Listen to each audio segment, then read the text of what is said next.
Detroit Become Human was produced over a period of 4 years. Here in Paris, we have a team of about 180 people. And to that, we need to add also all the outsourcing with our partners in the Philippines, in China, Vietnam, and in India. So when we started working on this story, I had to imagine where Kara was built. And for whatever reason, the city of Detroit came very quickly to my mind because it had already an incredible story by itself full of history and themes.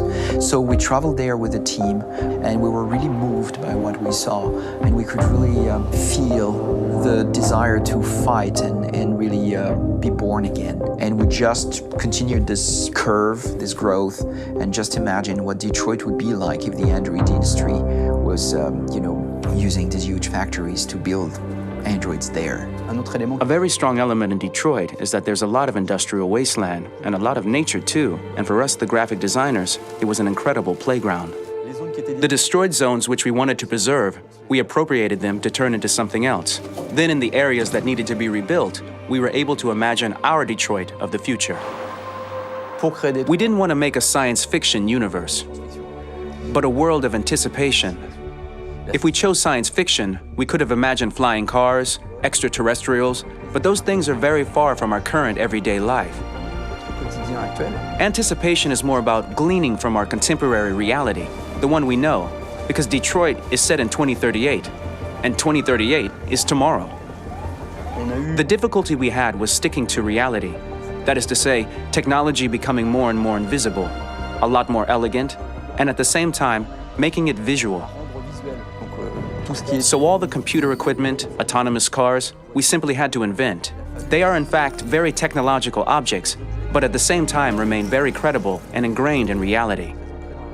To create a cohesive universe in the fashion and clothing of the human characters in 2038, I didn't want to put an accent on strange shapes, or really vibrant colors, and things we wouldn't know. That I wanted to keep for the androids. The goal was to create something familiar which we can identify with in this future setting. Working on the artistic direction for the androids was a bit special because this is a project about the place they could occupy in the human world. It was out of the question for them to be too beautiful or too perfect. They had to correspond to every social class, rich and poor.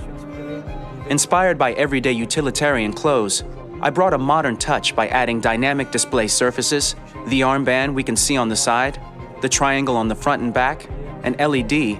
Like that, there's no confusion.